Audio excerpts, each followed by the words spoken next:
भूरिधा जना। कथा वक्ता सबसे बड़े दानी है, गोपियां कहते हैं।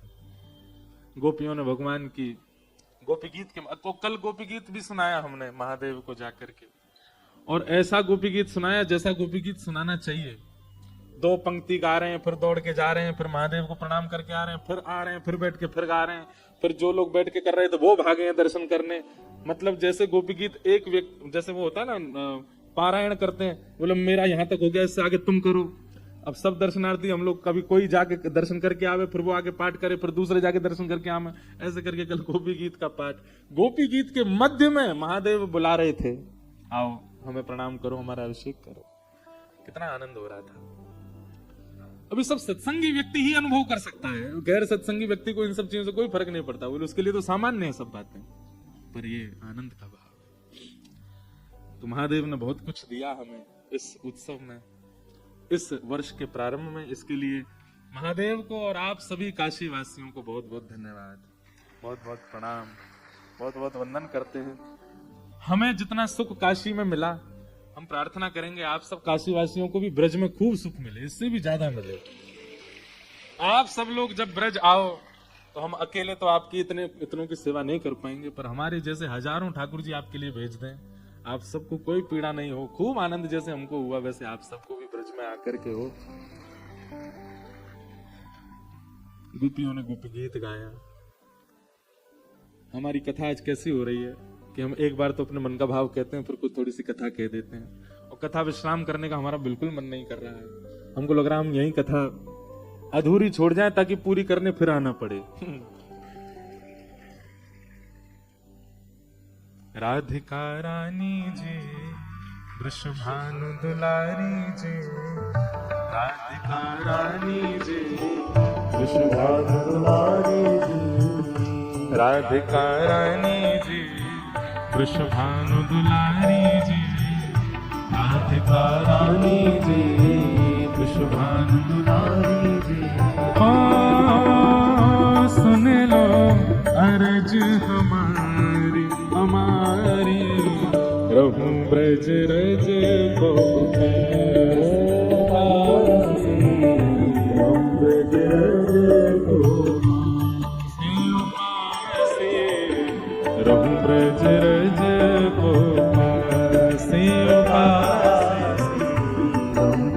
करताल बजा के गाओ भाव से। ओ राधिका रानी जी, वृषभानु दुलारी जी, राधिका रानी जी, वृषभानु दुलारी जी। ओ राधिका रानी जी, वृषभानु दुलारी जी, राधिका रानी जी, वृषभानु दुलारी जी। ओ सुन लो अरज हमारी हमारी, रहूं ब्रज रज को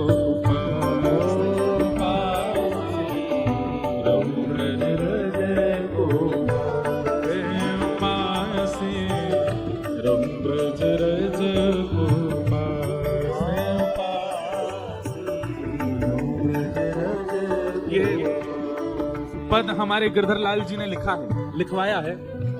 वृंदावन जाने वाले को 3 नियमों का पालन करना चाहिए, वो तीनों नियम इस पद में है, ध्यान पूर्वक सुनिएगा। मंगला उठ यमुना जी, मंगला उठ यमुना हे, मंगला उठ यमुना जी जाओ, मंगला उठ प्यारे राधा वल्लभ के दर्शन पाओ, राधा वल्लभ के दर्शन, ओ प्यारे राधा वल्लभ के दर्शन पाओ, राधा वल्लभ के दर्शन पाओ। तीरथ सुत प्यारी जी, बरसाने वाली जी, तीरथ सुत प्यारी जी, बरसाने वाली जी। ओ सुन लो अर्ज हमारी हमारी, रहूं ब्रज रज को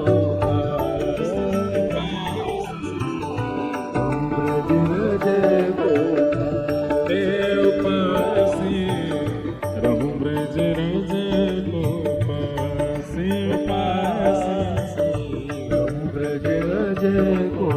भाव भाव से हे राधिका रानी जी वृषभानु दुलारी जी राधिका रानी जी वृषभानु दुलारी जी ओ सुन लो अर्ज हमारी हमारी रहूं ब्रज रज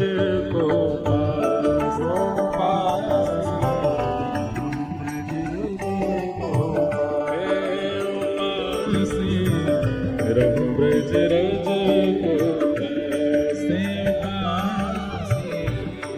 बोल वृषभानु दुलारी की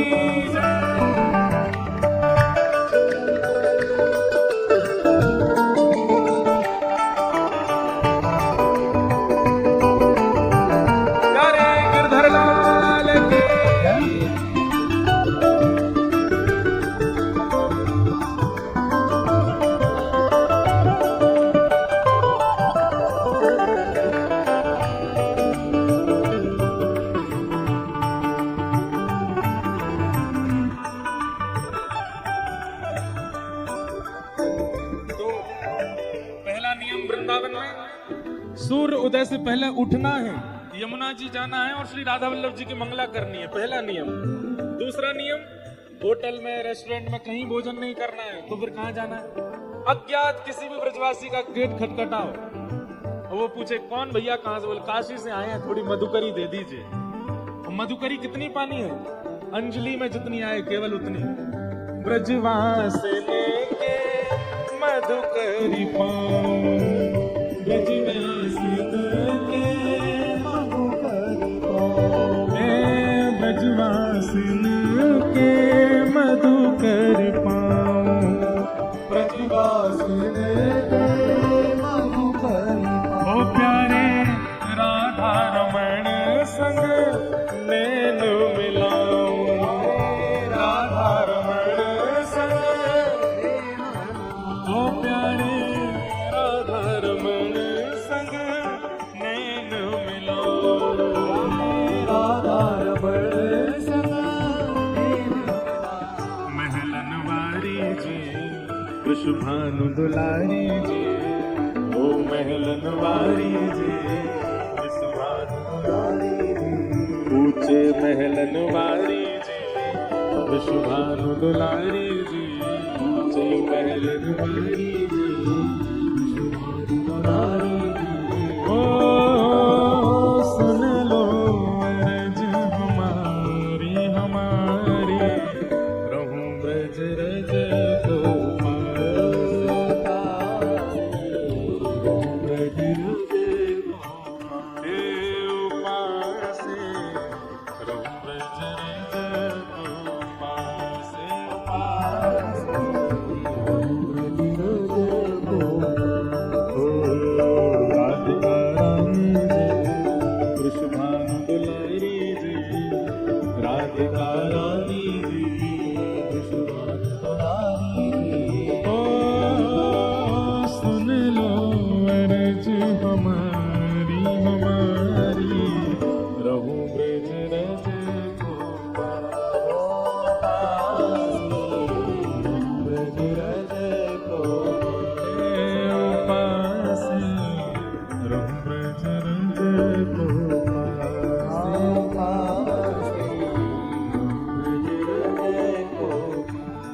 पहला काम मंगला में उठ के यमुना दर्शन, राधा वल्लभ दर्शन।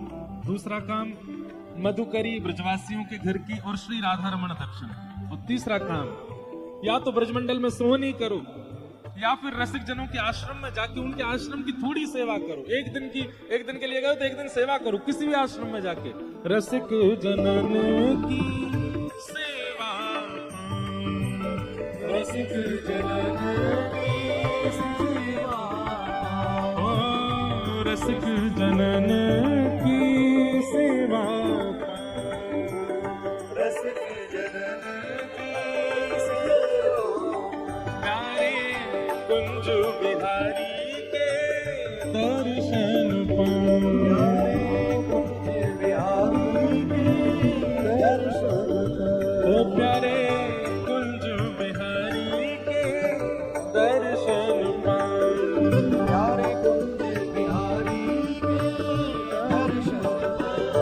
सुकुमारी जी, ओ भोली भारी जी, आप सुकुमारी जी, आप भोली भारी जी।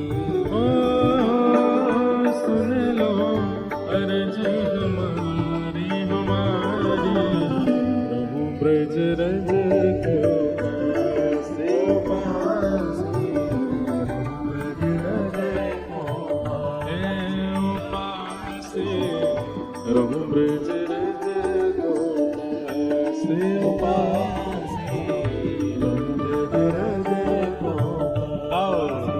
हे राधिका रानी जी, वृषभानु दुलारी जी, राधिका रानी जी, वृषभानु दुलारी जी। सुन लो अर्ज हमारी हमारी, रहूं ब्रज रज को पासे पासे, रहूं ब्रज रज को पासे, रहूं ब्रज रज को पासे पासे, पासे, रहूं ब्रज रज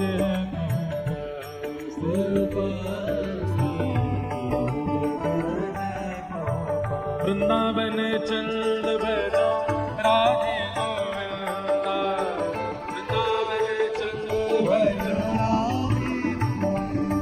श्री राधा रमण लाल भजो राधे गोविंदा, राधा रमण लाल भजो,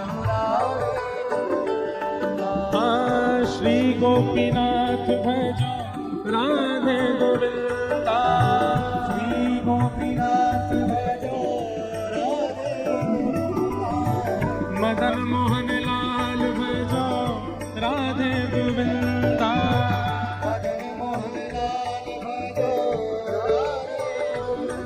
जय राधे राधे राधे राधे राधे गोविंदा,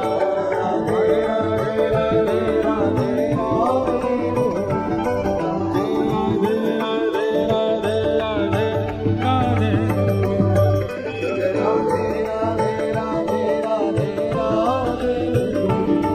भजो राधे गोविंद, भजो राधे गोविंदा, भजो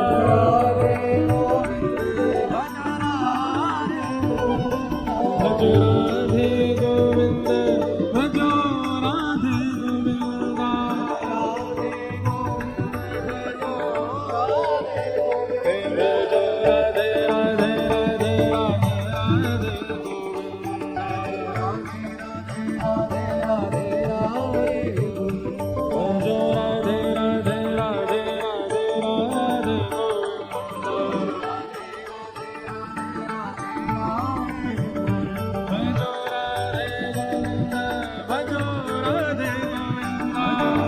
गोविंदा, भजो राधे राधे राधे राधे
हमारे गिरधर लाल जी जब कोई पद लिखवाते हैं तो उस पद के अंत में लाल जी का नाम आता है। अंतिम पंक्ति क्या है इस पद की? गोवर्धन पर्वत पे राजो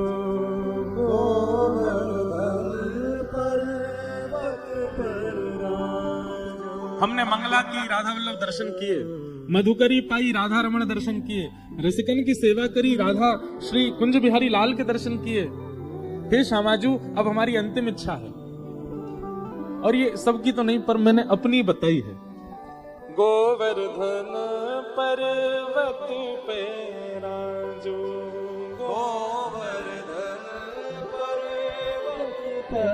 लिख लीजिएगा एक बात मैं कहता हूं कथा में, अगर ब्रज के उपासक हैं और अगर श्याम सुंदर किशोरी जी आपसे मिलना चाहेंगे तो दो ही स्थान है जहां मिलेंगे, या तो यमुना जी के तट पर या गिरिराज जी की तलेटी में।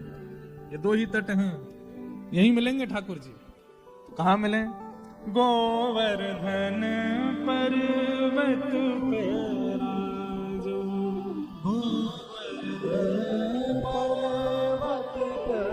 हे श्यामाजू, पर अकेले मत आना, प्यारे गिरधर लाल संग दर्श करा,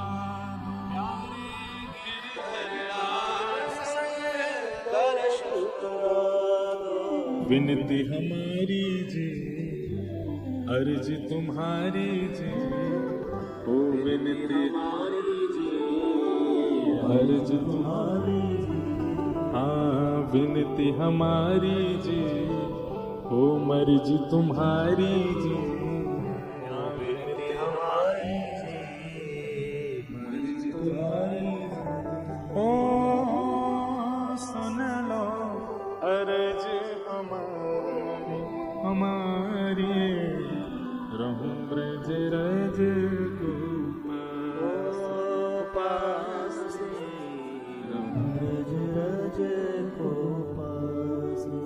लोग कहते हैं कि सुंदर भाव सुंदर स्थानों में प्रकट होते हैं। ये पद पता कहां लिखा था हमने?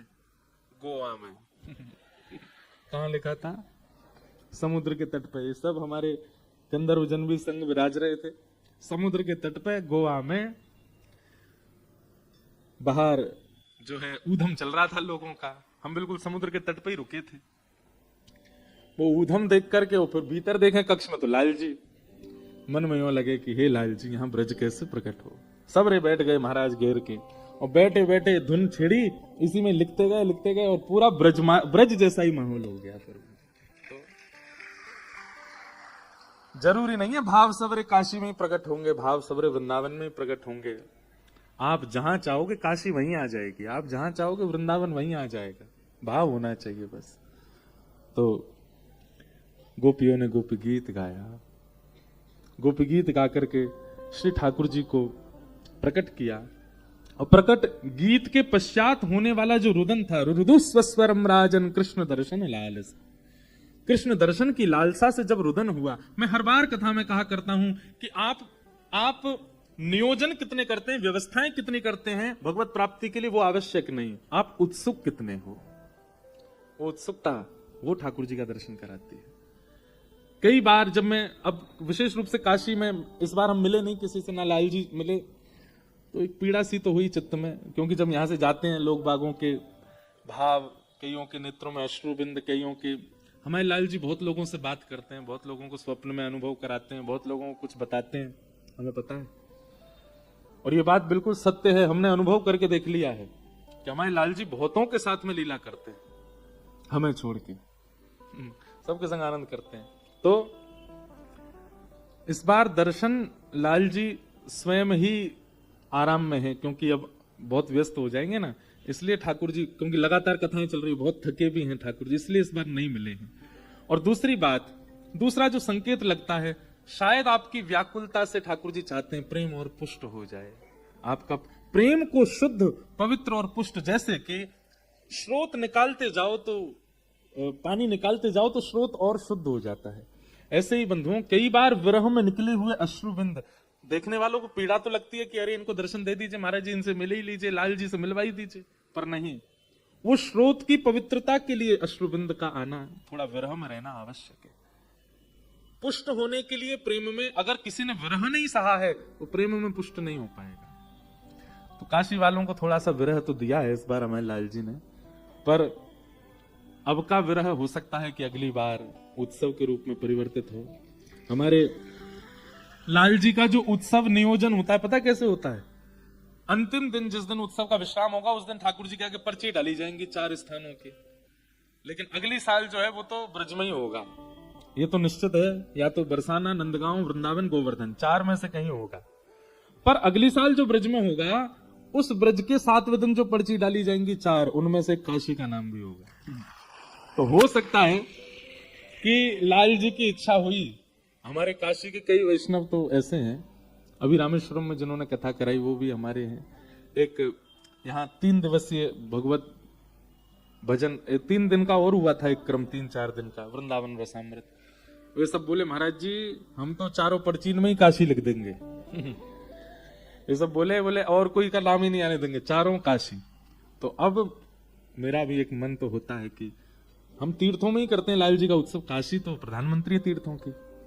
तो अगली साल तो ब्रज में ही होगा, ये तो निश्चित है, होगा नंदगांव, बरसाना, गोवर्धन या वृंदावन में। पर ब्रज का जो उत्सव होगा वहां पर्ची डाली जाएगी और काशी निश्चित आएगा। हम 4 अलग ही डालेंगे, लेकिन ये देखेंगे काशी आएगा कि नहीं। और काशी आया तो फिर काशी में ही लाल जी का उत्सव होगा। और उस उत्सव में सुख देने के लिए ठाकुर जी थोड़ा विरह दे रहे हैं, आप लोग उसके लिए हमें क्षमा करें।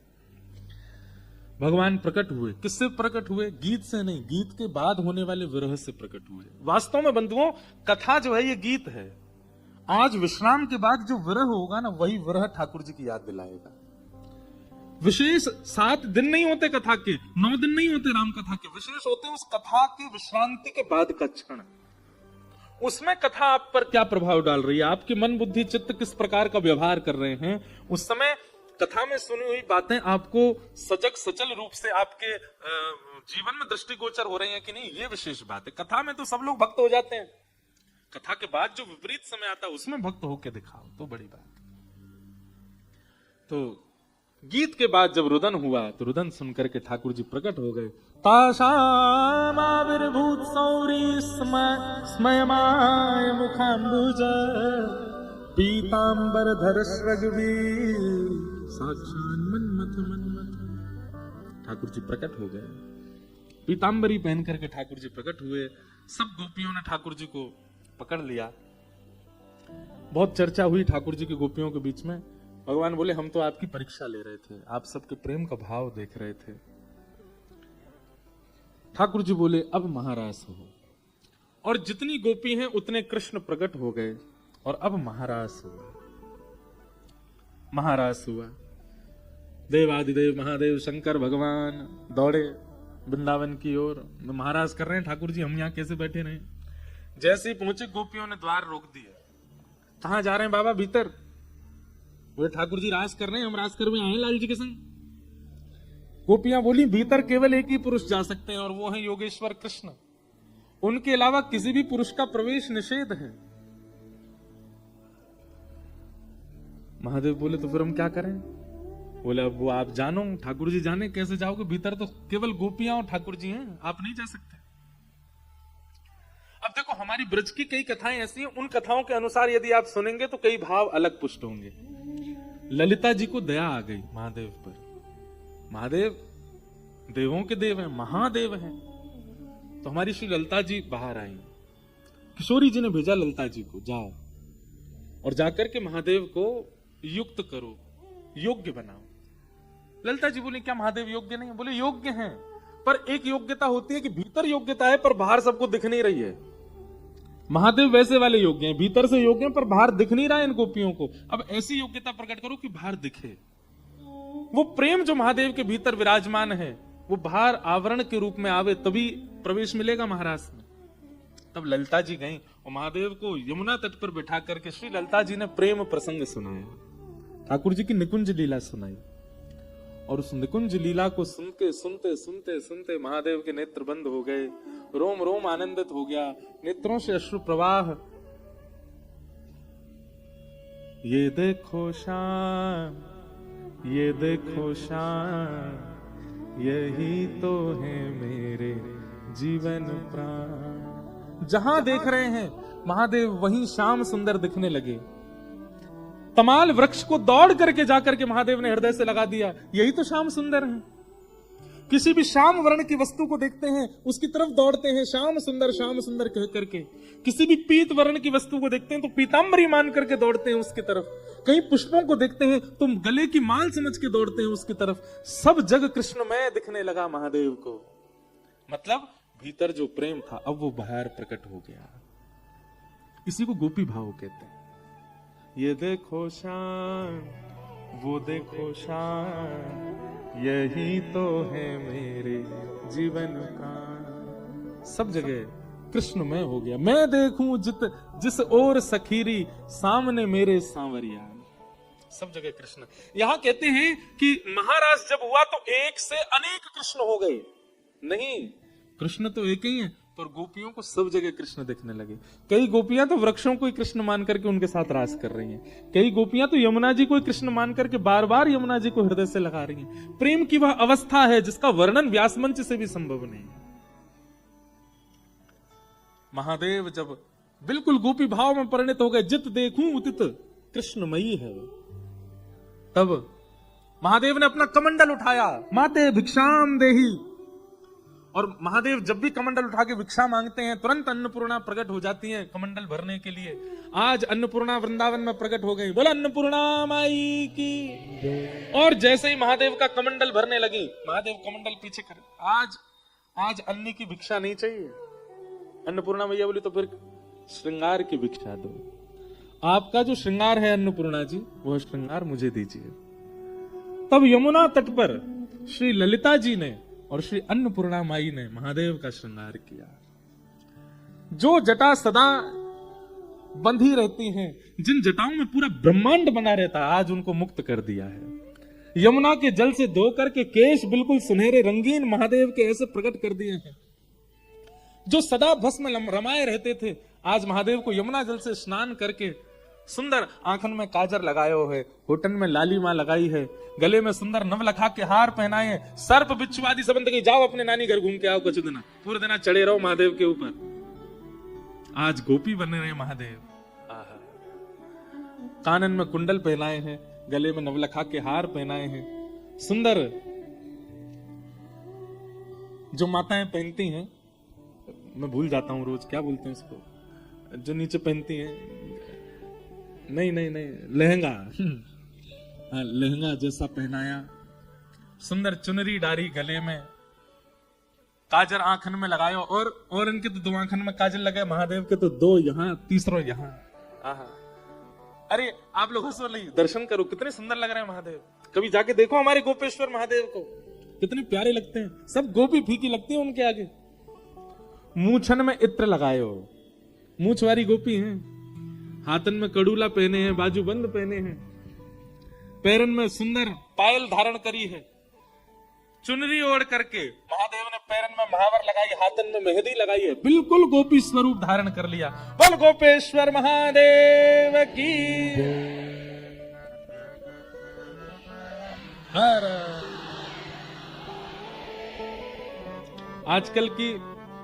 आजकल की पत्नियां दिखते हैं, हम लोग टीवी में आदि सब पति को टाई पहना रहे हैं, जूते, पर यहाँ अन्नपूर्णा मैया अपने पति को गोपी बना रहे हैं। क्यों? प्रियतम से मिलने के लिए महादेव जा रहे हैं। एक बार हमारे ठाकुर जी महादेव बन करके गए बरसाने। हमारे आज ये हमको कथा करने नहीं देंगे, ये छेड़ देते हैं कोई स्वर तो हमको फिर याद आ जाता है। एक दिन ठाकुर जी बड़े व्याकुल हो गए। अच्छा देखो, हमारे ब्रज की रीति ऐसी है कि रोज शाम सुंदर किशोरी जी से मिलते हैं। केवल साल में 15 दिन ऐसे होते हैं जिनमें ठाकुर जी किशोरी जी से मिल नहीं पाते। कौन से होते हैं? श्राद्ध के दिन। श्राद्धों में कोई उत्सव नहीं होता। ब्रजमंडल में 365 दिन उत्सव है, बस 15 दिन जो श्राद्ध के उनमें उत्सव नहीं होते। तो उसमें सांझी उत्सव होता है हमारे ब्रज में। सांझी जानते हैं? सांझी में क्या होता है? रंगोली जैसी रंगों से सुंदर जल के ऊपर रंगोली बनाई जाती है, और उसका मतलब ये होता है कि बरसाने में बैठी श्री जी ठाकुर जी से मिलने का मन बना रही हैं, तो सांझी देख करके प्रसन्न हो जाती है। नित्य लीलाएं गोपियां उसमें बनाते हैं, वो विस्तृत प्रसंग है सांझी का। सांझी उत्सव होता है। तो एक बार की बात है कि ठाकुर जी ने देखी कि महाराज श्राद्ध पक्ष आ गए, 10 दिन बीत गए, किशोरी जी दिखी नहीं है। सब ग्वाल वालन तो कहने लगे, हे ग्वाल वालों, किशोरी जी कैसे मिलेंगी? बोले लाला अब तो एक काम कर, बोले कहा छद्म भेष धारण करके जा, कोई और भेष धारण कर ले। ठाकुर जी बोले गोपी में बन के जा चुको, चूड़ी बेकवारी बन के जा चुको, सांझी बनाई वारी बन के जा चुको।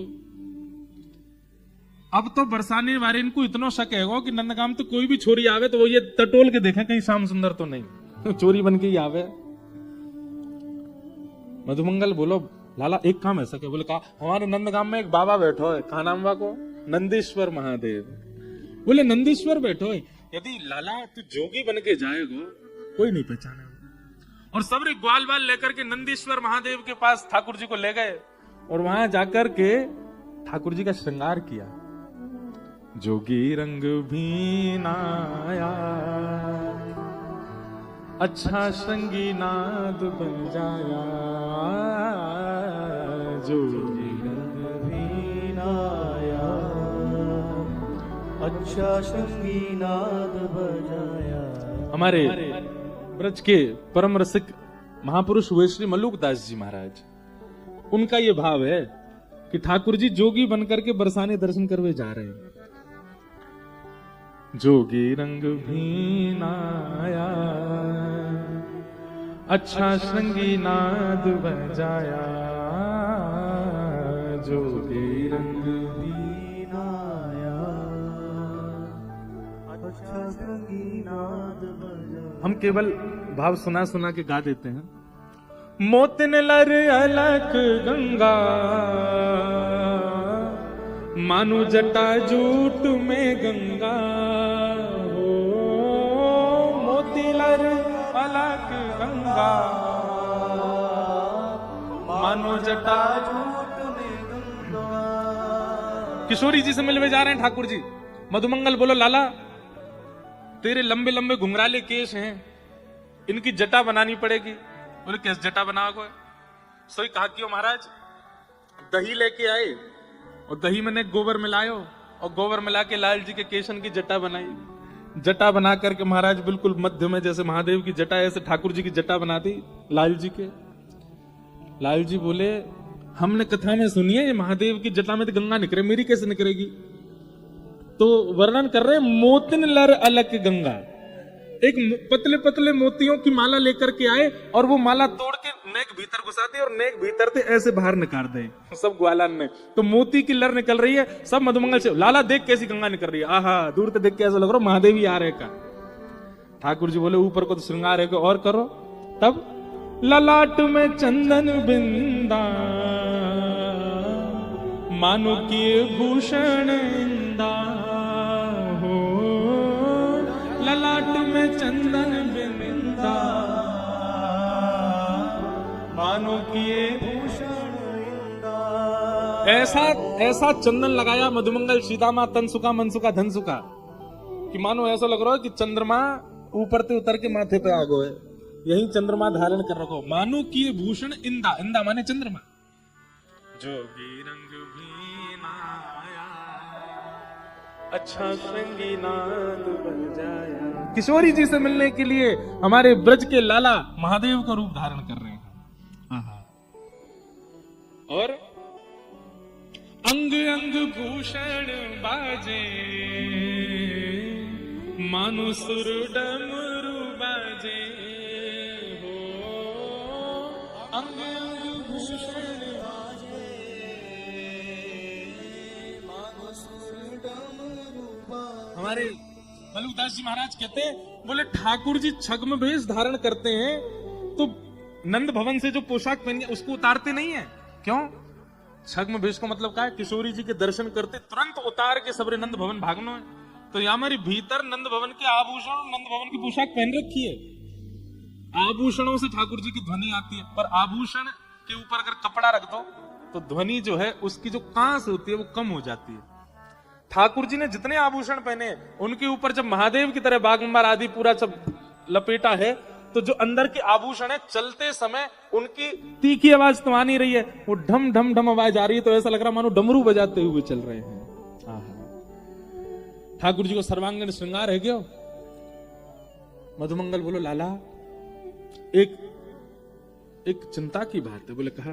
बोले जे जोगी बाबा महादेव है का जे भस्म लगावे अंग पे, और लाला तो भी लगानी पड़ेगी। ठाकुर जी नाम में लगा दे। बोले पर भस्म तो शमशान ते आवे। शमशान को नाम सुनते ही ठाकुर जी तो दौड़न लगे, मैया के पास जाऊंगा मैं। मैया के तू कहा करेगो, शमशान ते लेके आवेगो भस्म। मधुमंगल सीताराम बोले बोले लाला तू कहा डर रहा, हम ही नहीं जा पाएंगे शमशान, कहीं हुआ आगो तो हम कैसे जाएं।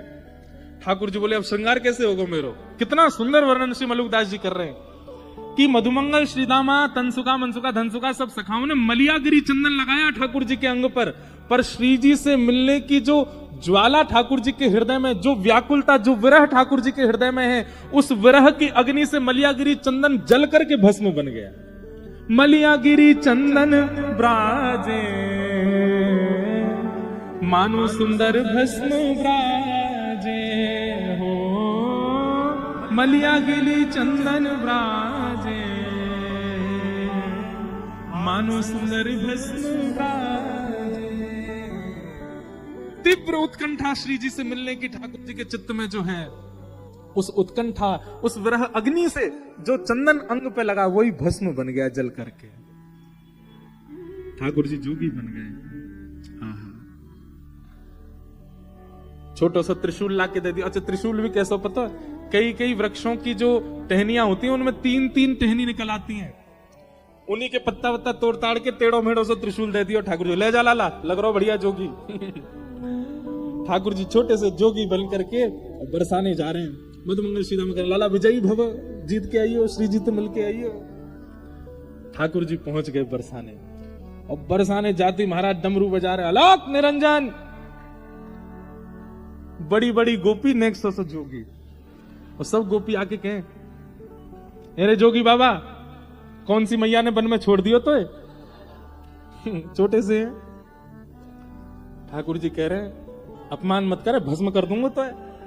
छोटा बालक ना हूं मैं, युग युगंत कर रहा हूं तपस्या। पहले मेरो कद 50 फीट हतो, तपस्या कर करके घिसको नेक्सो से रह गई। सब गोपी बात सुनकर के आनंदित हो रही है लाल जी की। अच्छा जोगी बाबा कहा करे, कैसे ब्रज की अंतरंग लीला तो अद्भुत है। क्यों महादेव ना हो मोहित ठाकुर जी पर, कैसी लीला करते हैं त्रिलोकीनाथ। तो सब गोपियां बोली जोगी बाबा कहा करें। ठाकुर जी बोले कुंडली देखूं मैं और मुखमंडल देख करके सब बता दूं भविष्य, और मेरी विशेषता तो यह है कि मैं मुख देख करके अगर कन्या हो तो यह बता दूंगा या को वर कौन होगा, और वर को और छोरा को बता दूंगा या कि कन्या कौन होगी। सबरी गोपी बोली अरे तुम भर बता दो। बोले हाँ। सबरी गोपी आके बैठ गई, जोगी बाबा हमारे बता दो हमारा ब्याह कौन तो होगा। सब किशोरी जी की सखियां घेर करके बैठी। ठाकुर जी को उनसे तो मतलब है ही नहीं, ठाकुर जी को तो श्री जी से मिलना। ठाकुर जी एक की तरफ देख के बोले सुन तेरा तो ब्याह ही ना होगा, तू ऐसी रहेगी जीवन भर, तेरा ब्याह ना है सके। तू जाते ब्याह करवे को मन बनावे कि वहां को ब्याह कोई और ते है जागो या वो पधार ही जाएगो, या हमारे तू ब्याह मत करिए, तू जीवन भर ऐसी रहेगी। और सुन तू सामने खड़ी का है, तेरे काजे तो एक छोरा मुझे अभी मिलो नंदगाम में मधुमंगल, एक पामते टेढ़ो चले वही तो होगा तेरो ब्याह। सबरी गोपी नाराज है। ठाकुर जी तो सब कहा कह रही है। ठाकुर जी बोले एक उपाय ऐसा क्या। बोले कहा तुम सबरी सखी जिनके चरणन की उपासना करो, यदि उनको ब्याह श्रेष्ठ वर्ते है गयो तो तुम समन के ब्याह भी सुमंगल है जाएंगे। श्री जी की याद दिलाती सब सखी बोले अरे श्री जी के पास ले चलो, उनके ब्याह की पहले पता तो चले, हमारी सुकोमला हमारी इतनी प्यारी श्री जी को ब्याह कौन थे होएगा। चल जोगी बाबा हमारी जो स्वामिनी जी ने एक बार उनके बारे में बता दो, उनको ब्याह कौन थे होएगा। ठाकुर जी पहुंच गए। 10 दिन हो गए थे, किशोरी जी दिखी नहीं, और वहां किशोरी जी भी व्याकुल है ठाकुर जी के दर्शन के लिए, पर ठाकुर जी ऐसा रूप बदल के आए कि किशोरी जी को पहचान में नहीं आ रहे हैं। एक तो सांवले ठाकुर जी, ऊपर ते मलियागिरी चंदन भस्म बन गो, तो सांवलो व्यक्ति जब सफेद सफेद भस्म लगा ले तो और ही विचित्र लगे। ठाकुर जी आए, ठाकुर जी को देख करके महाराज अचेत है गए, देखते ही रह गए श्री जी को। ललिता विशाखा सब सखी बोली अरे जोगी बाबा जइए हमारी स्वामी जी ने बता दे इनको ब्याह कौन थे होगो। अरे सुनो तुम्हारी जो स्वामिनी जी है ना, इनको जाते ब्याह होएगो, वो इनके जैसे बगल में खड़ा होगा तो ऐसा लगेगा अमावस्या की रात्रि में पूर्णिमा प्रकट है गया हो। मतलब श्री जी तुम्हारी पूर्णिमा है, पर जाते इनको ब्याह होगा वो अमावस्या की रात्रि तक कम नहीं होएगा, बिल्कुल कारो ही होएगा।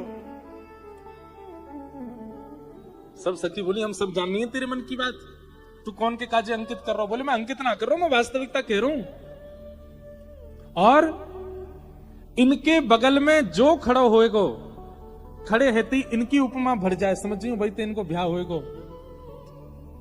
सब सखी बोली अब कोई ऐसा थोड़ी करेंगे, छोरा ने पकड़ पकड़ के इनके बगल में खड़ी करेंगे हम, यहाँ भाई चाहते इनकी उपमा भर रही हो, भाई तो ब्याह कराओ। जोगी बोलो अब छोरा ने कहां पकड़ के लाओगी, मैं यहां हूं, मुझे खड़ो करके देख लो। और कौन पकड़ के लाओ, जब उपस्थित में हूं तो मुझे खड़ो करके देखो। ललता विशाखा सब गुस्सा वही ठाकुर, जैसे ही महाराज पीछे भागे, आहा मोहन मंत्र फूंक दे मारी, मोह सब गोपी डारी। हाँ मोहन मंत्र फूंक दे मारी, मोह सब गोपी डारी। सब गोपियों को मूर्छित कर दिया। आहा और स्वयं ठाकुर जी चल कर गए। किशोर जी घबरा रही हैं, जन कौन सा जोगी बाबा आ गए। सोहे बाम भाग में प्यारी, मानो ढंग सवारी। हाँ सोहे बाम भाग में प्यारी, मानो ढंग सवारी। सारी गोपियां तो मूर्छित हो गईं। ठाकुर जी चल करके गए, किशोरी जी के बगल में जाके खड़े है गए। और दिना तो लगती श्याम सुंदर और किशोरी जी खड़े हैं, पर आज ठाकुर जी के बगल में खड़े रहती ऐसा लग रहा हो साक्षात उमा पार्वती और महादेव खड़े भये, ऐसा स्वरूप। किशोरी जी बोली वृषभानु बाबा से शिकायत कर दूंगी, कीर्ति मैया की तुम्हारी शिकायत कर दूंगी। ठाकुर जी वाले भी श्री जी ने देखो तो सही मेरी ओर। तुरंत जल के पास गए और जल के पास जाके अपने मुंह पहुंच करके जैसे ही दिखाए हो श्याम सुंदर, किशोरी जी ने दौड़ करके ठाकुर जी को हृदय से लगा लियो। आप भी मेरे दर्शन के काजे कितनी योजना बना करके हमें आज जोगी बन करके आए हो। किशोरी जी के दर्शन कर लिए, चरणन में प्रणाम किया ठाकुर जी ने, थोड़ी देर रास विहार किया और नृत्य आदि करके बोले अब सबरी गोपी सब उठ जाएंगी, इनकी सबकी जो मूर्छाएं टूट जाएगी, वहां से पहले मैं भाग जाऊं। आहा ठाकुर जी दौड़ करके नंद भवन नंद गांव की ओर जा रहे हैं। सब ग्वाल बाल खड़े हैं, सब प्रतीक्षा कर रहे हैं लाला फंसेगो कि न करके आवेगो, पता नहीं। इतने में चौकड़ी मार के दौड़ते हुए ठाकुर जी आ रहे हैं। मधुमंगल सीधा में बोलने लगे, ऐसा लगा फंसको दिखे, दौड़ के आ रहा हूं, पीछे कहीं गोपी तो ना है। जैसे ही ठाकुर जी आए, मधुमंगल सीधा में बोले लाला कहा भयो, कार्य सफल भयो कि नहीं, श्री जी के दर्शन भय कि नहीं। ठाकुर जी दौड़ते भय आए और दौड़ते भय आके मधुमंगल श्रीदामा के हाथ पकड़ के नृत्य करने लगे। जोगी छवि बावरो डोले, राधे राधे राधे बोले। हाँ जोगी छवि बावरो डोले, राधे राधे राधे बोले। हाँ राधे राधे राधे बोले। ओ राधे राधे राधे बोले। जोगी रंग भी नाया, अच्छा श्रृंगी नाद बजाया। जोगी रंग भी नाया, अच्छा श्रृंगी नाद बजाया। यहां रास में महादेव गोपी का रूप धारण कर रहे हैं और वहां निकुंज में ठाकुर जी महादेव का रूप धारण कर रहे हैं। ऐसे हरिहर एक दूसरे से परस्पर प्रेम को प्रकट करते रहे और या परस्पर प्रेम की गंगा में हम और आप ऐसे गोते लगाते रहे, यही आनंद है। महादेव गोपी बन करके गए और महारास में ठाकुर जी के साथ आनंद किया। बोलो रास रासेश्वर भगवान की। रास का प्रसंग सुनाया गया। अब हम क्रम पूरा कर दें भागवत जी का। आज तो हमारा मन ही नहीं हो रहा था रास पूरा करने का, और भाव गाते जाएं, बस यहीं रास में ही कथा छोड़ जाएं ऐसा मन था, पर अनुष्ठानिक कथा इसलिए क्रम पूरा कर देते हैं। रास पंचाध्यायी के उपरांत युगल गीत आया। युगल गीत के उपरांत कंस वध की कथा प्रारंभ हुई। नारद जी महाराज ने कंस से कहा कि तुम धनुर्यज्ञ करो और धनुर्यज्ञ में कृष्ण बलराम को दोनों को बुलाओ, देखने के लिए दोनों बालक आएंगे, छल से उनको मार देना। अक्रूर जी महाराज को वृंदावन भेजा गया ठाकुर जी को लाने के लिए। अक्रूर जी महाराज वृंदावन आए। नंद बाबा से आकर के कहा कि महाराज कंस ने एक धनुर्यज्ञ किया है और उस धनुर्यज्ञ में आपके दोनों बालकों को पुरस्कार देने के लिए बुलाया है। बात सुनकर के ब्रजवासी प्रसन्न तो नहीं थे। मां ने तो मना ही कर दिया, बोले कोई हमें उपहार नहीं चाहिए, और कंस से तो बिल्कुल ही नहीं चाहिए, नहीं जाएंगे मेरे लाला। लेकिन ठाकुर जी ने मन में विचार किया कि अगर हम ब्रज छोड़ करके नहीं गए, अब बहुत लंबी कथा है, बहुत विस्तृत कथा है, ठाकुर जी ब्रज छोड़ने के लिए राजी नहीं थे। एक प्रसंग आता है कि नारद जी महाराज ठाकुर जी से मिलने आए। ठाकुर जी गैया चरा रहे थे, सो नारद जी को देख करके ठाकुर जी ने हृदय से लगा, अरे नारद बताओ कैसे आए। नारद जी बोले, भगवान गैया चराते रहोगे, ब्रजवासियों के बीच में बैठे रहोगे, बस यही करना है। कंस को कौन मारेगा? ये बाकी की लीलाएं सब होनी है, द्वारिका लीला होनी है, महाभारत का युद्ध होना है, गीता का ज्ञान उपदेश करना है, 16,108 ब्याह आपको करने हैं, ये सब क्रियाएं आगे बहुत कुछ होना है, वो कौन करेगा? तो ब्रजवासियों की ओर देख के और ब्रज को देख करके ठाकुर जी एक बार नारद जी से कहते हैं, नारद जी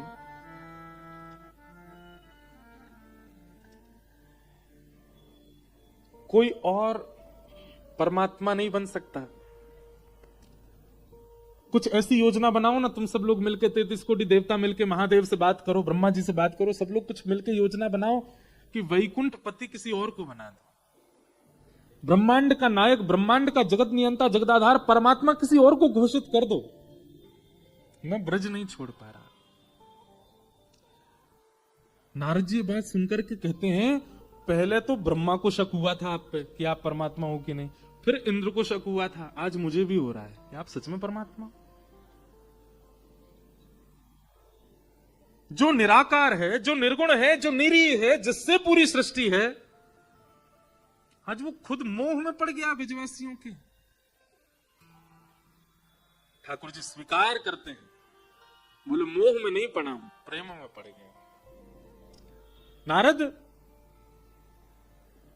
वेद वेदांत उपनिषद सब जगह ये बात उद्धृत है कि मुझे कोई नहीं बांध सकता, पर तुम जरूर एक सूत्र लिखना, नारद भक्ति सूत्र नारद जी ने लिखा है, भगवान की आज्ञा से लिखा है, तुम जरूर कुछ लिखिए ना, और उस भाव में प्रेम का प्रभाव दिखाना, और उस प्रेम के प्रभाव में यह बताना कि वो परमात्मा जिसको कोई नहीं बांध पाया, उसको प्रेम ने बांधा। प्रेम, परमात्मा भी बंधन में है, किसके? प्रेम के। नारद जी ने भगवत आज्ञा से नारद भक्ति सूत्र ग्रंथ लिखा, और उसमें नारद जी महाराज कहते हैं, प्रेम क्या? बोले प्रेम स्वरूपम, उसका वर्णन नहीं किया जा सकता। मैंने बता दिया और आपने समझ लिया, समझो वो कोई सामान्य बात थी, प्रेम नहीं था। प्रेम किसे कहेंगे? ना मैं बता पाऊं और ना आप समझ पाओ, वो प्रेम है। फिर किसी ने कहा, नारद जी अगर प्रेम की अवस्था में आप सबसे पहला नंबर किसी को देना चाहेंगे तो किसको देंगे? नारद जी कहते हैं, पहला और आखिरी वाली बात नहीं है, जितनी भी संख्या है मैं सब एक ही को दूंगा। यथा ब्रज गोपिका नाम, ब्रज की गोपियां, जिन गोपाल कियो वश अपने, जिन गोपाल सब गाओ, जिन गोपाल कियो वश अपने, जिन गोपाल कियो वश अपने, उर्धर श्याम भुजा, ओ उर्धर श्याम गोपी प्रेम की ध्वजा, गोपी प्रेम की, गोपी प्रेम की ध्वजा, गोपी प्रेम की।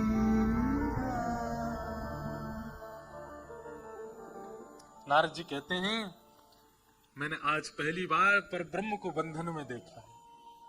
परमात्मा कह रहे हैं कि द्वारिका लीला कोई और कर ले, वैकुंठपति कोई और बन जाए, ब्रह्मांड को संभालने के लिए किसी और को चुन लो, मैं व्रत छोड़ के नहीं जा सकता। तो नारद जी कहते हैं, बोले भगवान ये असंभव है, आपके स्थान पर कोई और नहीं, आप ही पर ब्रह्म हैं, पर ब्रह्म कोई और कैसे हो सकता है। भगवान ने अपने में से अनेक प्रकट कर दिए। नारद जी महाराज बोले, भले ही आप कितने भी प्रकट कर दो, अपने जैसे प्रकट कर दो, अपने से भी श्रेष्ठ प्रकट कर दो, पर जीवन भर यह तो रहेगा, ये जो भगवान है यह किन से प्रकट हुए, श्री कृष्ण से प्रकट हुए। तब भी पर ब्रह्म आप ही रहोगे, इसलिए आपको ही करना पड़ेगा। नारद जी महाराज और ठाकुर जी का बड़ा सुंदर संवाद हुआ कि ब्रज ना त्यागना पड़े, लेकिन ठाकुर जी बाध्य हो गए। अक्रूर जी महाराज आए और ब्रजवासियों ने तो मना किया, पर ठाकुर जी ही ऐसा व्यवहार करने लगे। ब्रजवासियों से बोले, हम बे आप सब तो यूं ही चाहो कि मैं यहीं बूढ़ो रह जाऊं, कहीं बाहर जाऊं ना, दुनिया के बालक मथुरा जामे, दुनिया के बालक दुनिया घूमे, पर मोते ऐसो प्रेम कर लियो सबन ने, अमु कहीं जानना दे, मुंह कहीं आना दे, अरे मैं हूं बालक हूं, मेरा मन करे घूमबे को। ठाकुर जी की बात सुनकर के ब्रजवासियों को थोड़ा क्षोभ हुआ कि हम कहीं लाला के सुख में बाधा बन रहे हैं। तो सब ब्रजवासी राजी हो गए, ठीक है लाला चलो, जब पर कब आवेगो। ठाकुर जी बोले, परसों आ जाऊंगा। और परसों का वचन देकर के ठाकुर जी मथुरा प्रस्थान कर गए। बहुत बड़ा प्रसंग है, बहुत विरह का प्रसंग है। यशोदा मैया की स्थिति, नंद बाबा की स्थिति, गोपियों की स्थिति, श्री जी की स्थिति, वृक्षों की स्थिति, ग्वाल बालों की स्थिति, गायों की स्थिति, यमुना की स्थिति, सबकी स्थिति का वर्णन किया गया। और ये तो तब है जब ठाकुर जी ये कह के जा रहे हैं कि मैं परसों आ जाऊंगा। किसी ने कहा ठाकुर जी ने झूठ क्यों बोला, जब आना ही नहीं था बरसों तक तो क्यों कह के गए परसों के। ठाकुर जी बोले, अगर ये बोल दिया होता कि अब नहीं आएंगे, ब्रजवासी जीवित नहीं रहते।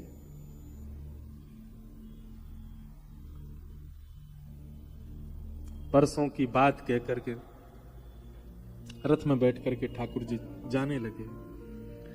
अक्रूर जी के मन में आया कि यशोदा मैया को सच पता होना चाहिए, आस लगाए बैठी रहेंगी मेरो लाला आवे को। चलते हुए रथ से अक्रूर जी महाराज ठाकुर जी से बोले, भगवान आप अभी ब्रजवासियों से मिल रहे हैं, मैं जरा जल पान करके आता हूं। अक्रूर जी महाराज भीतर दौड़ करके गए, यशोदा मैया को एक कक्ष में ले गए और मैया से जाकर के बोले, मैया एक बहुत सत्य बात आपको बतानी है। यशोदा मैया बोली, हाँ बताओ, जल्दी जल्दी बताओ, लाला जा रहे है। बोले, मां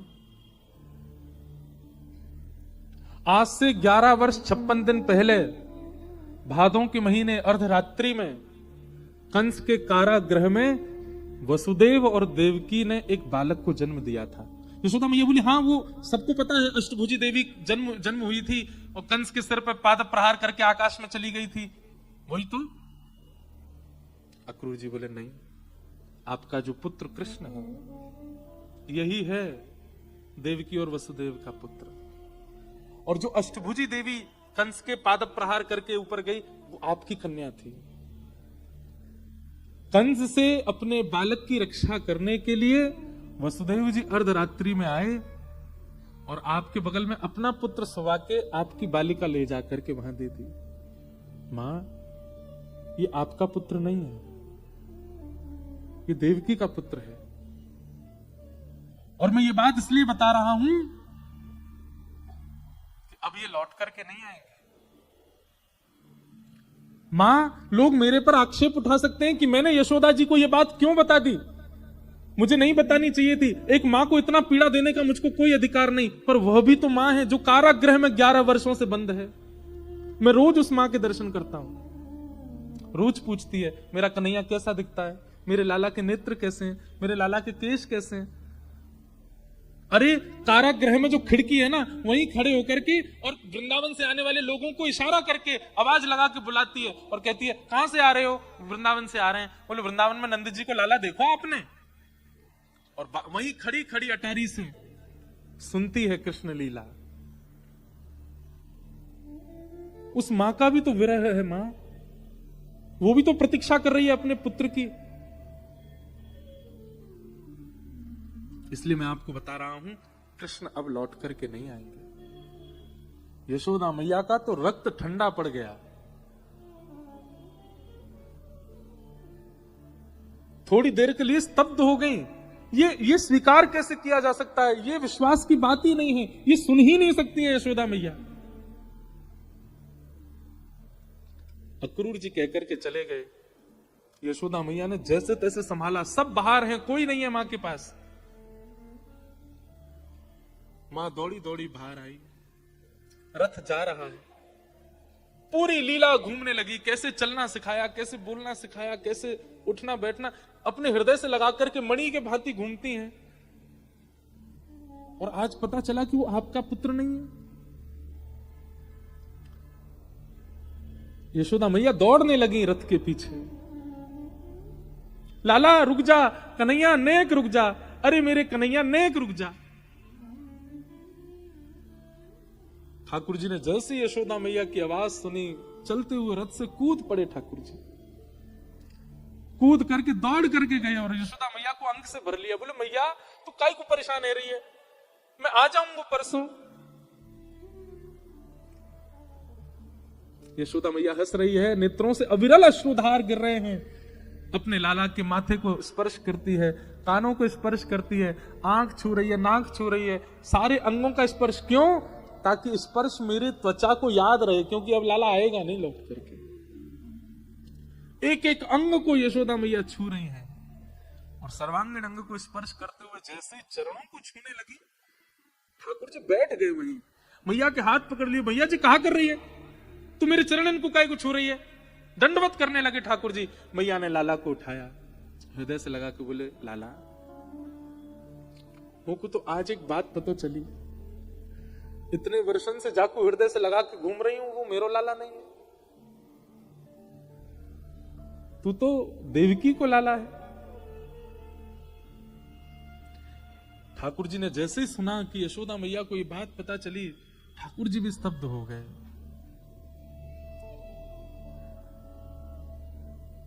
अब निशब्द हैं, कुछ कह नहीं सकते ठाकुर जी। यशोदा मैया सर्वांगीण अंगों का स्पर्श करती है और हृदय से लगा के कहती लाला मेरी एक दो बात माने को। पहली बात, देवकी से मेरी शिकायत मत करियो। नेक्सस माखन खावे के पीछे मैंने तू को उखल से बांध दियो, तेरे पीछे छड़ी लेके भागी, ये सब बात तो देवकी को मत बताइयो लाला। और दूसरी बात मेरी एक और सुन ले, मुझे पता है तू अब लौट के नहीं आवेगो, पर जब भी तेरे कान में ये बात पहुंचे ना कि यशोदा अपने प्राण त्याग रही है, बस वह समय लाला तू कहीं भी हो, मैं तू को वचन दे रही हूं, मेरे प्राण तब तक नहीं निकलेंगे जब तक तू मेरे सामने नहीं आवेगा। बस मेरो लाला आ जाए, आके मेरो सिर अपनी गोद में रख ले, अपने लाला को देखते देखते बस अपने प्राण त्याग दूंगी। ये वचन दे लाला कि जब भी तू को पता चलेगी कि मेरे प्राण जा रहे हैं, तू आवेगो मेरे पास। ठाकुर जी ने अंक में भर लिया यशोदा मैया को, छोटे बालक के भांति लेट गए गोद में। ब्रजवासी सब खड़े खड़े देख रहे हैं, किसी को पता नहीं चल रहा है कि ये अंतरंग क्या चर्चा हो रही है, ये किस बात से इतने व्याकुल दोनों हो रहे हैं।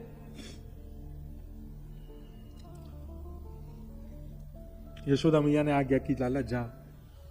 अरे मैं तो फिर भी इतना विरह नहीं, मैं तो सोच कर कि मैं तो को चाहूं तो रोक सकूं, पर मुझको देवकी दिखाई दे रही है, वो कितनी व्याकुल रह रही होगी। लाला जा और जाकर के अपनी जन्मदात्री मां को सुख प्रदान कर। ठाकुर जी ने यशोदा मैया की रज को अपने माथे से लगाया। ठाकुर जी ने यशोदा मैया की चरण रज को अपने अपने अंग से लगाया। खूब सारी रज अपने अपने अपनी पीतांबरी में बांध करके ठाकुर जी और ब्रज को प्रणाम करके तुरंत रथ में बैठ गए और प्रस्थान कर गए। यशोदा मैया मूर्छित हो गई। तभी सब ब्रजवासी देखते रहे, वो लाला जा नहीं पावेगो, या को हमारी इतनी याद आवेगी, देखियो अभी कूद जावेगो, चलते रहते ही जा ही ना पावेगो। मधुमंगल श्रीदामा सब चर्चा कर रहे हैं, हमारे बगैर रही ना पावेगो, ये अभिनय कर रहे हो जावेगो, देखियो अभी लौट के आवेगो। देखते देखते देखते रात्रि हो गई। रात्रि तक एक भी ब्रजवासी हिला नहीं। सबको लग रहा ठाकुर जी अभी आ जाएंगे, रही ना पावेगो हमारे बिना। और ठाकुर जी चले गए। तब नंद बाबा ने सबको संभाला, सबसे कहा भैया चलो अपने अपने घर को चलो, लाला आ जाएगा।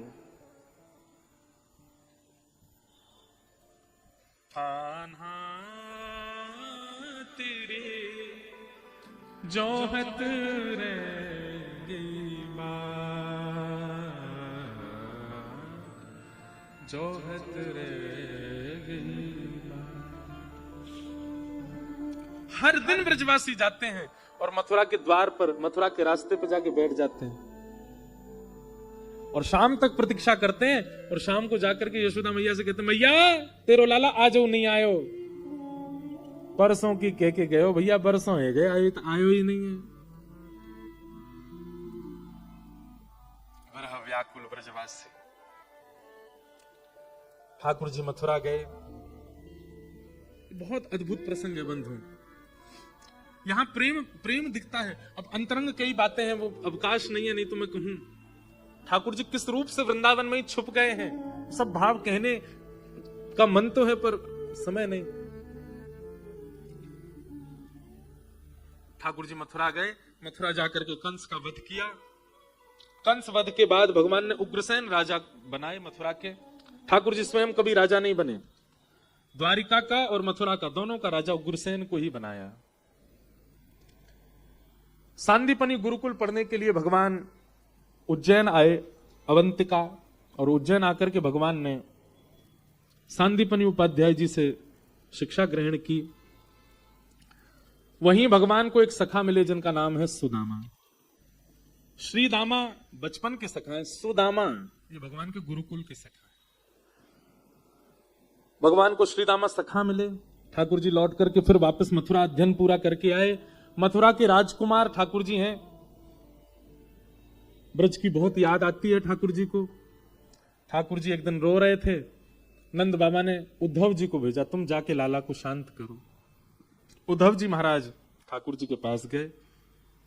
भगवान ने उद्धव को वृंदावन भेजा और कहा, उद्धव तुम जाके ब्रजवासियों को समझा दो,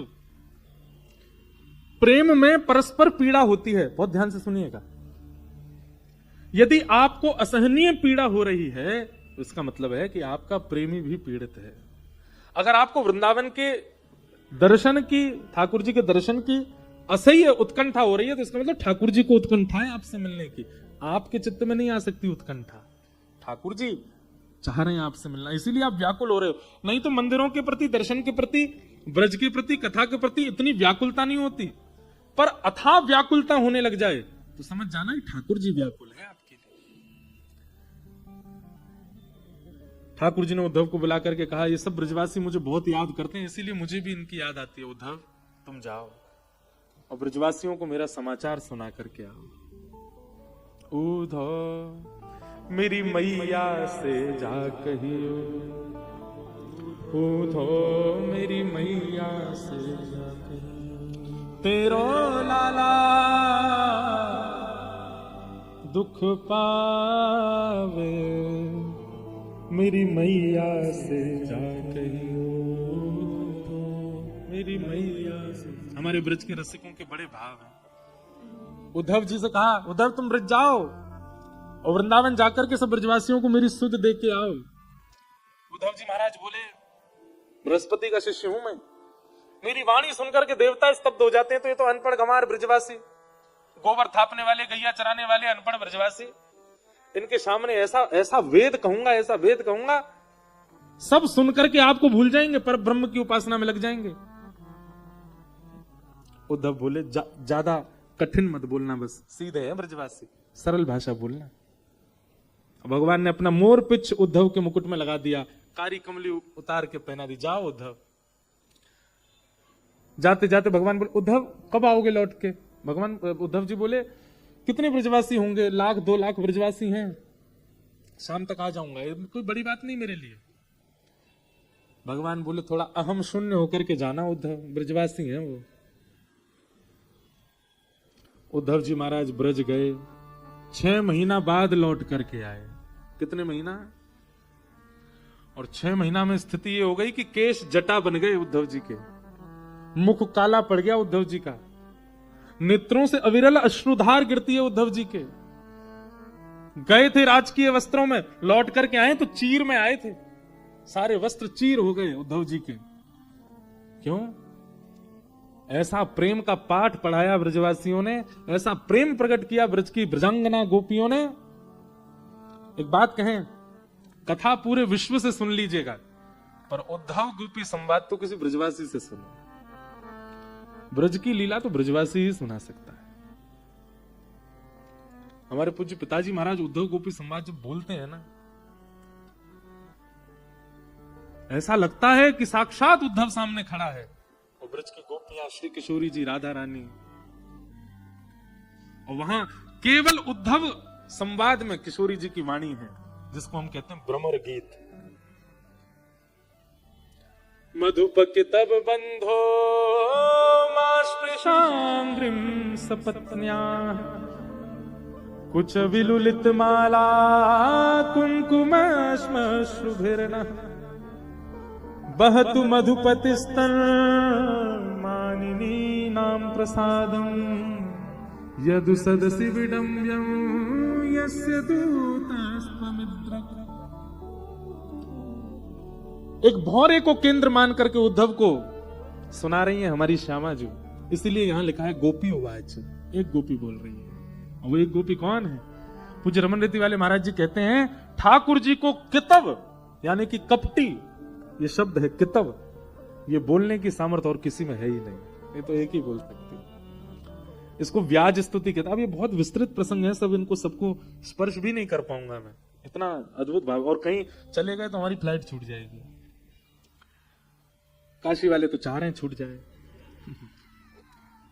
पर अगर हमारा उत्सव नहीं होता ना 11 तारीख से, हम एक बात बहुत व्यास मंच से कह रहे हैं, हम ये कथा 10 दिन की कर देते अपने आप ही। आप चाहते ना चाहते तो भी हम 3 दिन एक्स्ट्रा करके जाते, तो उत्सव है। कर चुका हूं मैं, भक्तमाल जी की कथा हुई थी जयपुर में, 7 दिन की कथा 9 दिन तक करी हमने, 2 दिन एक्स्ट्रा जबरदस्ती यजमान से बोले करो व्यवस्था, करेंगे 2 दिन एक्स्ट्रा, मन कर रहा है कथा का। और वो इतने प्रेमी हो गए, अब उन्होंने 1 महीना का समय लिया है, बोले 1 महीना सुनेंगे महाराज जी। मैंने ठीक है, तो अवकाश नहीं है, नहीं तो मैं तो अपने वश में हूं, मैं तो 2 दिन और सुना दूं, लेकिन सब विषय बहुत सुंदर। और ये सब जगह होती है कथा, पर ऐसे भाव नहीं उमड़ते। यहाँ ऐसा लगता है महादेव बैठे हैं कथा में, वही सुन रहे हैं, काशी का प्रभाव और प्रवाह। कथा सब जगह होती है, पर प्रेम सब जगह प्रकट नहीं हो पाता। काशी में अनुभव हो रहा है, और हुआ है, हर बार ही हुआ है, जितनी बार काशी आए उतनी बार हुआ है। तो उद्धव जी को ज्ञान उपदेश किया गोपियों ने, किशोरी जी ने पढ़ाया उद्धव को। उद्धव जी 6 महीना बाद लौट करके गए। भगवान बोले, अरे उद्धव तू तो शाम तक आने वाला था।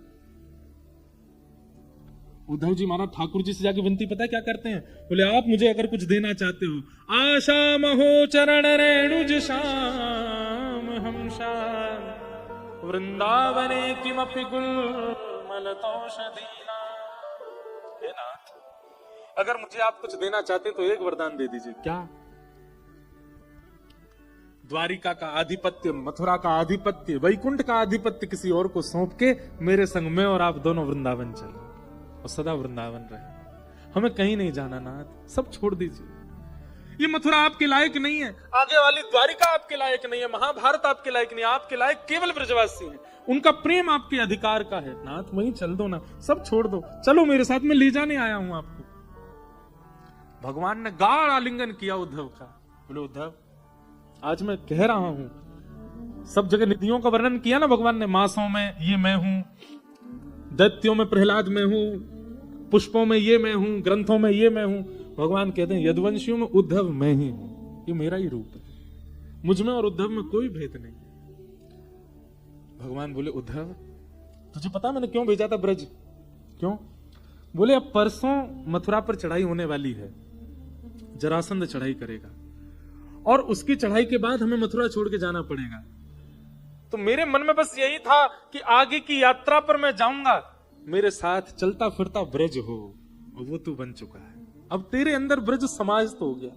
मुझे जब किशोरी जी की याद आएगी मैं तुझे देख लूंगा, मुझे जब नंद बाबा यशोदा का स्मरण होगा मैं तेरा दर्शन कर लूंगा उद्धव, मुझे जब वृंदावन की स्मृति होगी तुझे अपने हृदय से लगाऊंगा उद्धव, तू ब्रज है मेरे लिए।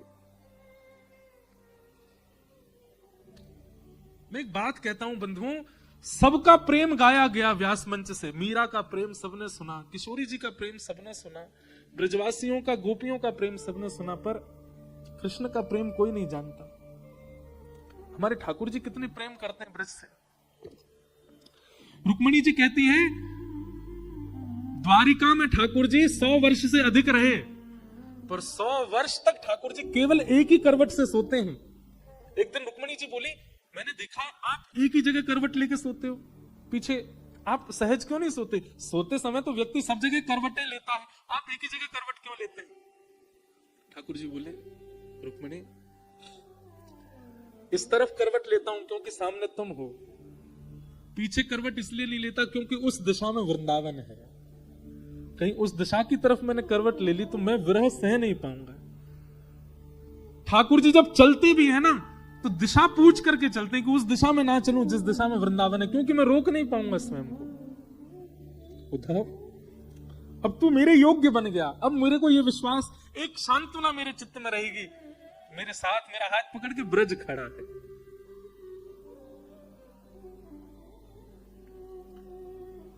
दुनिया जानती है अर्जुन भगवान का मित्र है, पर ये हम और आप जानते हैं कि उद्धव भगवान का प्राण है। उद्धव जैसा प्रेम ठाकुर जी ने किसी से नहीं किया। तुझे पढ़ाने भेजा था, तुझे ब्रज को समेटने भेजा था अपने अंदर, और अब वो हो चुका है उद्धव। अब मुझे चिंता नहीं, अब मुझे पीड़ा नहीं है, तू है ना मेरे साथ, तू ब्रज ही है, चल उद्धव। और जरासंध ने 17वीं बार चढ़ाई की, तब तक भगवान कई कारण बताए जाते हैं। जरासंध ने 17 बार चढ़ाई की, भगवान ने क्यों नहीं मारा जरासंध को? प्रतीक्षा कर रहे थे भगवान उद्धव की। और जैसे ही उद्धव आ गया 17वीं बार 18वीं बार जैसी चढ़ाई की, भगवान ने युद्ध नहीं किया, रण छोड़ के भाग गए। क्यों? अब ब्रज है मेरे साथ, और पहुंच गए द्वारिका।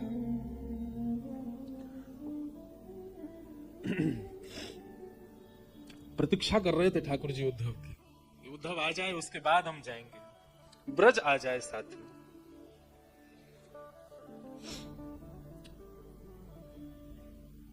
दो प्रसंग कभी भगवत कृपा होगी ना, स्वच्छंद प्रवचन करने की मेरी प्रबल इच्छा है। एक तो उद्धव गोपी संवाद और एक उद्धव कृष्ण संवाद, दोनों में उद्धव प्रधान है।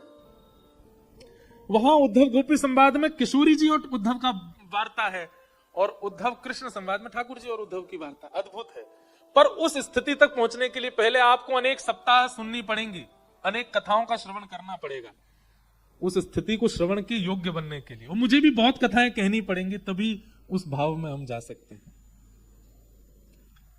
भगवान उद्धव के साथ, सब ब्रजवासियों के साथ द्वारिका पधारे। बोलो रण छोड़ राय भगवान की, द्वारिकाधीश की। ठाकुर जी द्वारिका पधारे। बलराम जी का विवाह रेवत राजा की पुत्री रेवती के साथ हुआ, और कौंडनपुर के राजा भीष्मक के साथ में, भीष्मक की पुत्री रुक्मिणी के साथ में भगवान श्री कृष्ण का विवाह हुआ। बोलो रुक्मिणी रमण भगवान की। अब हम जल्दी से क्रम पूरा कर देते हैं, क्योंकि अब आगे का भाव बहुत विस्तार है, सब नहीं कह पाएंगे। भगवान के अष्ट प्रमुख ब्याह हुए। 16,108 राजकुमारियों को बंदी बना रखा था भौमासुर ने। भगवान ने भौमासुर का वध करके उन सबको वहां से मुक्त करके उनसे भी ब्याह किया। ये ब्याह क्यों इतने हुए मैंने बहुत बार विस्तार से कहा, यूट्यूब पे जाके सुन लेना। भगवान का आगे दिनचर्या ग्रहचर्या सबका नारद जी ने वर्णन किया। तत्पश्चात अश्वमेध यज्ञ पांडवों ने किया। राजसूय यज्ञ में भगवान पहुंचे और जाकर के उनका यज्ञ सफल बनाया। सुदामा मित्र भगवान से मिलने के लिए आए। सबको कथा तो पता ही है कैसे सुदामा जी आए, और सुदामा जी ने आकर के भगवान से कुछ नहीं मांगा, दर्शन की याचना की, पर ठाकुर जी ने सब कुछ सुदामा जी को दे दिया। इस प्रकार सुदामा चरित्र हुआ। आगे भगवान अपने पुत्रों को समझाते रहते हैं कि भाई कभी भी संतों का अपमान मत करना, नहीं तो परमात्मा होके भी मैं तुम्हारी रक्षा नहीं करूंगा। लेकिन बालकों ने इस बात को माना नहीं। संतों का अपमान भगवान के पुत्रों ने किया। रूप, यौवन, संपत्ति और बहुसम्मान, ये चार यदि आपके जीवन में हैं और पांचवा सत्संग आपके जीवन में नहीं है, तो इन चारों में से कोई भी आपका पतन करवाएगा। अगर आप रूपवान हो, यौवन बढ़िया शरीर है, संपत्तिवान हो, और बहुत कम उम्र में बहुत सम्मान पा रहे हो, और इन चारों के साथ सत्संग आपके जीवन में नहीं है, एक गुरु आपके जीवन में नहीं है, एक वाणी आपके जीवन में नहीं है, एक व्यासपीठ आपके जीवन में नहीं है, तो ये चारों में से कोई भी आपको गिराने की पूर्ण सामर्थ्य रखता है। भगवान के पुत्रों के पास ये चारों हैं, रूप भी है, यौवन भी है, संपत्ति भी है, युवावस्था में बहुत सम्मान भी है, पर भगवान के पुत्र होने के बाद भी उनके जीवन में सत्संग नहीं है। इसलिए मैं इस बात से यह समझता हूं, ठाकुर जी के बहुत समीप रहने की इच्छा प्रकट मत किया कर। प्रेम तब तक ही अच्छा होता है जब तक प्रेमी थोड़ा दूर हो। ब्याह से पहले पति को पत्नी में साक्षात लक्ष्मी जी दिखती हैं, और पत्नी को पति में साक्षात नारायण, दो भुजा वाले नारायण घूम रहे हैं। एक एक चीज बढ़िया लगती है, लेकिन ब्याह के 5 साल बाद पत्नी को पति में साक्षात महाकाल दिखाई देते हैं। और भाई श्री कहते हैं कि ब्याह जब होता है तो पत्नी होती है चंद्रमुखी, और 1 साल बाद हो जाती सूर्यमुखी, और 5 साल हो जा ज्वालामुखी। आप सबको अनुभव है, मेरे को तो नहीं है, मैं तो सुनी सुनी ही बात कह रहा हूं। और फिर बोलते हैं, फिर पुरुष क्या हो जाते हैं, बोले अंतर्मुखी। ये सब भी देखो नियोजन है। ठाकुर जी स्वयं भी ऐसे ही रहते हैं। भगवान की गृहस्थचर्या दिखाई गई भागवत में, वहां ठाकुर जी भी भय खाते हैं पत्नियों से, उनका भी वर्णन किया गया है। केवल एक से नहीं डरते, रुक्मणी से। रुक्मणी को गुस्सा ही नहीं आता, तो भगवान का यहाँ प्रणय कलह सुनाया गया। और किशन जी पहले दिन बोले, महाराज जी प्रणय कलह जरूर सुनाना। मैंने कहा क्यों? बोले उसमें रुक्मणी जी और ठाकुर जी की नोक झोंक बताई गई है ना। अब समय नहीं है, नहीं तो सुनाता मैं। प्रणय कलह, तो कहने का अभिप्राय हम क्या कह रहे थे कि रूप, यौवन, संपत्ति और बहुत सम्मान, इनके साथ में अगर सत्संग नहीं है तो ये चारों आपको नष्ट करने की पूर्ण सामर्थ्य रखते हैं। कभी कभी अति सामीप्य मत मांगा करो भगवान से। भगवान के पुत्र ही यदुवंश के नाश का कारण बन गए। बताओ, भगवान के संग रहकर के भी कभी नहीं संभल पाए। ठाकुर जी कहते मैं भगवान हूं, पर फिर भी संभलने के लिए सत्संग में जाओ, कथा श्रवण किया करो। पर बच्चे बोले हमको भगवान के पुत्रों की कथा सुनने की क्या जरूरत है। और यही कारण बना उनके नाश का। संतों का अपमान किया, संतों ने श्राप दे दिया। शाम्ब के साड़ी पहना के ले गए तो बोले इसके गर्भ से लौह पिंड जन्म लेगा, जिसके कारण पूरा यदुवंश नाश होगा। एर का नाम की घास बन गया, लड़ते झगड़ते सब एक दिन यदुवंशी नष्ट हो गए। बलराम जी महाराज क्षीर सागर में प्रवेश कर गए। भगवान प्रभाषित क्षेत्र में जाके बैठे। एक भेलिया ने पैर का तलवा देख के कोई जीव समझा और बाण मार दिया। दौड़ा दौड़ा ठाकुर जी के पास आया। ठाकुर जी बोले सब मेरी इच्छा से हो रहा है, तुम बिल्कुल चिंता मत करो। भगवान को लेने के लिए विमान देवताओं ने भेजा था। उस विमान में भगवान ने उस भेलिया को भेज दिया, जाओ तुम जाओ। उद्धव जी महाराज ठाकुर जी के लीला विश्रांति में, देखिए एक बात हम स्पष्ट कर दें, हमारी आपकी तरह पंचभूत ठाकुर जी का समाप्त होता है ऐसा कभी सोचना भी नहीं सपने में। गीता जी कहती हैं हमारे आपकी तरह पंचभूत जिस प्रकार शमशान जाता है और अग्नि में प्रज्वलित होता है, इस प्रकार भगवान के अंग की गति होती है। ऐसा सोचने वाला व्यक्ति वस्त्र सहित गंगा में स्नान करे। इतना अपवित्र विचार है ये। ठाकुर जी का कभी इस प्रकार से हमारे आपकी तरह अंत नहीं होता। ठाकुर जी तो विश्राम करते हैं अपनी लीला को। उद्धव जी ने कहा भगवान अब आप जा रहे हैं। उद्धव को भगवान ने ज्ञान उपदेश किया।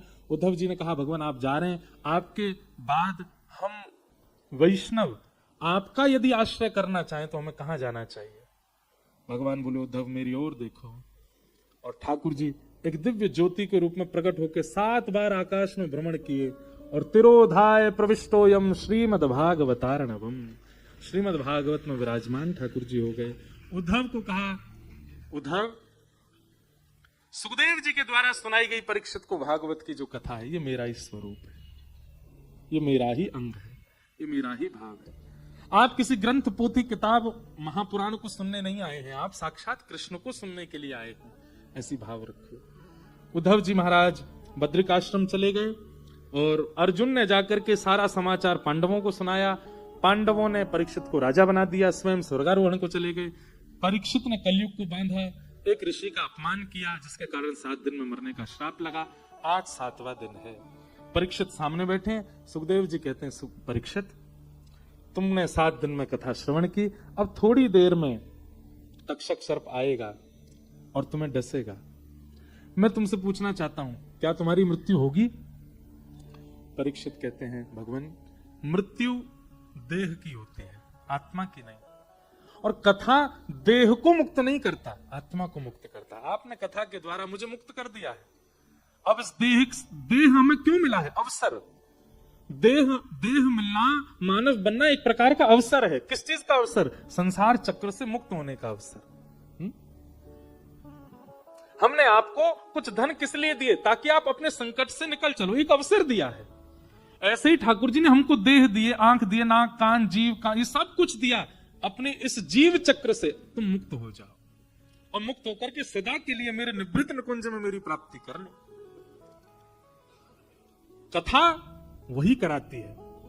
देह का अभिमान अलग हो जाता है और आत्मदृष्टि अलग हो जाती है। जब तक ये दोनों विलग ना हो तब तक आपने कथा नहीं सुनी है। आप देह को, आत्मा को एक ही मानते हैं। आप देह को और भीतर बैठी हुई उस जीव तत्व को एक ही मानते हैं। देह की पीड़ा और आत्म पीड़ा को एक ही मानते हैं। तो अभी तक आप कथा नहीं सुन रहे हैं। ये परिवर्तन देह का और जीवात्मा का विलग जिस दिन हो जाए, उसी दिन समझिए अब आप भक्ति पथ के राही बन गए हैं। देह की मृत्यु होती है, आत्मा की नहीं। आत्मा तो परमात्मा में विलीन हो जाता है। ये प्रश्न का उत्तर सुनते ही सुखदेव जी अपने व्यास मंच पर खड़े हो गए। बोलो सुखदेव जी महाराज की जय। सब श्रोताओं ने व्यास जी को प्रणाम किया और श्री शुकाचार्य जी व्यास मंच से उतर करके वन की ओर प्रस्थान कर गए। तक्षक सर्प आया। अब यहां पर नाभा गोस्वामी जी क्या कहते हैं भक्तमाल जी में? नाभा जी कहते हैं तक्षक सर्प ने डसा नहीं, और तक्षक सर्प के डसने से परीक्षित नहीं मरे। तो बोले जैसे ही सुखदेव जी व्यास मंच से उठे हैं और उठ करके चले गए हैं, कथा के विश्राम के विरह में प्राण निकल गए परीक्षित के। उनका देह बचा था। 5 भौतिक देह का अंतिम संस्कार तक्षक सर्प ने आकर के किया। ये नाभा जी कहते हैं भक्तमाल में। तक्षक सर्प के डसने से परीक्षित के प्राण नहीं गए हैं।